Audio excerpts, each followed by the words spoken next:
Hello கண்டிங் channel people, இந்த வீடியோவில் நம்ம முக்கியமான ஒரு விஷயத்தில் பார்க்க போகிறோம் அப்படின்னு தான் சொல்லணும். என்ன அப்படின்னு பார்த்தீங்கன்னா, நம்ம அடுத்தடுத்து வந்து சினிமா பிரபலங்களிலேயே வந்து மேரேஜ் அப்டேட் இருக்குது அப்படின்னு சொல்லிட்டு இருந்தோம் இல்லையா?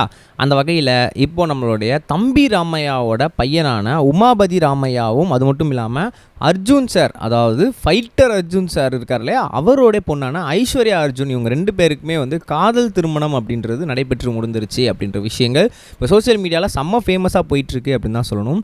ஸோ அந்த வரிசையில் இப்போது அர்ஜுன் சார் நம்மளோட தம்பி ராமையாவோட பையனான உமாபதி ராமையா அவர்களுக்கு நிறைய வந்து சீர்வரிசைகள் அந்த வரிசையில் வந்து நிறைய கொடுத்துருக்காராம். அது என்ன ஏது அப்படின்றத இந்த வீடியோவில் உங்களுக்கு ரொம்பவே தெளிவாக ரிலாக்ஸ் பண்ணிக்கிறேன். நான் பேச ரெடியாக இருப்பேன் நம்புகிறேன். வாங்க ட்ராவல் பண்ணிக்கலாம். முதல் விஷயமே என்ன அப்படின்னு பார்த்தீங்கன்னா, நம்மளோட இவங்க 2 பேருக்குமே வந்து ஒரு இன்சிடென்ட் மூலமாக காதல் மலர்ந்து அது கொஞ்சம் கொஞ்சமாக வந்து அவங்க ரொம்ப நாளாக வந்து ரிலேஷன்ஷிப்பில் இருந்து இப்போ மேரேஜ் அப்படின்ற மாதிரி சொல்லியிருந்தாங்க. ஸோ அதுக்கேற்ற மாதிரியும் வந்து ரொம்பவே வந்து வெற்றிகரமாக மேரேஜ்லாம் முடிஞ்சிருச்சு. அந்த ஃபோட்டோஸ்லாம் சோஷியல் மீடியாவில் அந்தளவுக்கு அவைலபிளாக இருக்குது. செம்ம எல்லார் மூஞ்சிலுமே அவ்வளோ ஹாப்பினஸ் இருக்குது அப்படின்னு தான் சொல்லணும். பட் இப்போ சோஷியல் மீடியாவில் செம்ம ஃபேமஸாக போயிட்டுருக்குது என்ன அப்படின்னா, அர்ஜுன் சார் நம்மளோட தம்பி ராமையா அவங்களுக்கோட மகனான உமாபதி ராமையா அவங்களுக்கு நிறைய வந்து சீர்வரிசைகள்லாம் கொடுத்துருக்காங்களாம். இதை வந்து எவ்வளோ வந்து வேண்டாம் வேண்டாம் அப்படின்னு சொல்லி நம்ம தம்பி ராமையா அவர்கள் வந்து மறுத்துருக்காங்க. ஏன் அப்படின்னா, இவங்க 2 பேர் ஃபேமிலியுமே வந்து ஃபினான்ஷியலி, அது மட்டும் இல்லாமல் சினிமா வயசும் வந்து பெரிய வந்து ஒரு ரிலேஷன்ஷிப்பில் இருக்க ஒரு ஃபேமிலி தான்.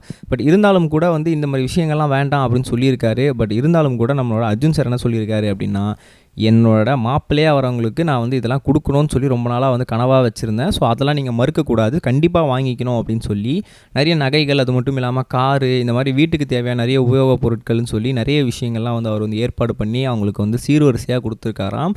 ஸோ இதை வந்து நீங்கள் வந்து எந்த விஷயம் தப்பாக எடுத்துக்காதீங்க. என்னோட பொண்ணுக்காகவும் என்னோட மாப்பிள்ளைக்காகவும் நான் வந்து ஃப்யூச்சரில் பண்ணணும்னு சொல்லி கனவாக வச்சுருந்த நிறைய விஷயங்களை உங்களுக்கு நான் பண்ணியிருக்கேன் அப்படின்னு சொல்லி நம்ம அர்ஜுன் சார் செம்ம ஹாப்பியோடு சொல்லியிருக்காராம். ஃபேமிலி மெம்பர்ஸ் எல்லாமே செம்ம ஹாப்பியாக இருந்துகிட்ருக்காங்க. மேரேஜோட ஃபோட்டோஸ் எல்லாமே ட்விட்டர், இன்ஸ்டாகிராம் சொல்லி அவ்வளோ வைரலாக பறந்துகிட்டு இருக்கு அப்படின்னு தான் சொல்லணும். ஸோ இதை பற்றி நீங்கள் என்ன நினைக்கிறீங்க அப்படின்றத மறக்காம கமெண்ட் செக்ஷனில் பதிவு பண்ணுங்கள். ரெண்டாவது முக்கியமான விஷயம் என்ன அப்படின்னு பார்த்தீங்கன்னா, நம்மளோட சூப்பர் ஸ்டார் ரஜினிகாந்த் அவர்கள் அமெரிக்காவால் தமிழர்களிடையே வந்து ஒரு மிகப்பெரிய வந்து ஒரு விழா வந்து கொண்டாடப்பட்டுருச்சு. அதுக்கு வந்து இன்வைட் பண்ணியிருந்தாங்க அவரை. பட் அவரால் நேரில் போக முடியாத நிலையில் வீடியோ கால் மூலமாக வந்து மிகப்பெரிய ஒரு ஸ்க்ரீனில் அவர் வந்து பேச பண்ணார். ஸோ பேசும்போது என்ன சொல்லியிருந்தார் அப்படின்னா, இங்கே இருக்க நிறைய பேருக்கு வந்து எங்களுக்கு பார்க்கும்போது ரொம்ப சந்தோஷமாக இருக்குது. தமிழர்கள் எல்லாமே வந்து அந்தளவுக்கு வந்து உழைப்பாளிகளாக இருக்கீங்க அப்படின்னும் போது எனக்கு கேட்க ரொம்பவே சந்தோஷமாக இருக்குது. பட் இருந்தாலும் கூட அடுத்த ஒரு 10-15 வருஷத்தில் இந்தியான்றது மிகப்பெரிய லெவலில் ஃபினான்ஷியலாக க்ரோ ஆகிடும். நீங்கள் இப்போ வந்து உழைச்சிக்கோங்க, உங்கள் பசங்களை இந்தியாவில் வளர்க்க வைங்க. உங்களோட வேலைகள் எல்லாமே முடிஞ்சுட்டு நீங்கள் இந்தியாவில் ஒரு வீடு வாங்கிட்டு ஃப்யூச்சரில் இந்தியா வளர்ந்ததுக்கப்புறம் நீங்கள் உங்களோட தாய்நாட்டுக்கு வந்தே தீரணும் அப்படின்னு சொல்லி நம்ம ரஜினிகாந்த் அவர்கள் சேர்த்து சொல்லியிருக்காரு.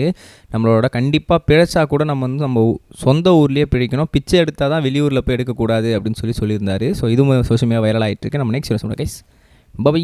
இது வரைக்கும் கனெக்டிங் டிவிக்கு சப்ஸ்கிரைப் பண்ணனா மறக்காமல் சப்ஸ்கிரைப் பண்ணிக்கங்க. உடனடி அப்டேட்ஸ் பெறுவதற்கு நோட்டிஃபிகேஷன் பெல்லையும் கிளிக் பண்ணிக்கங்க.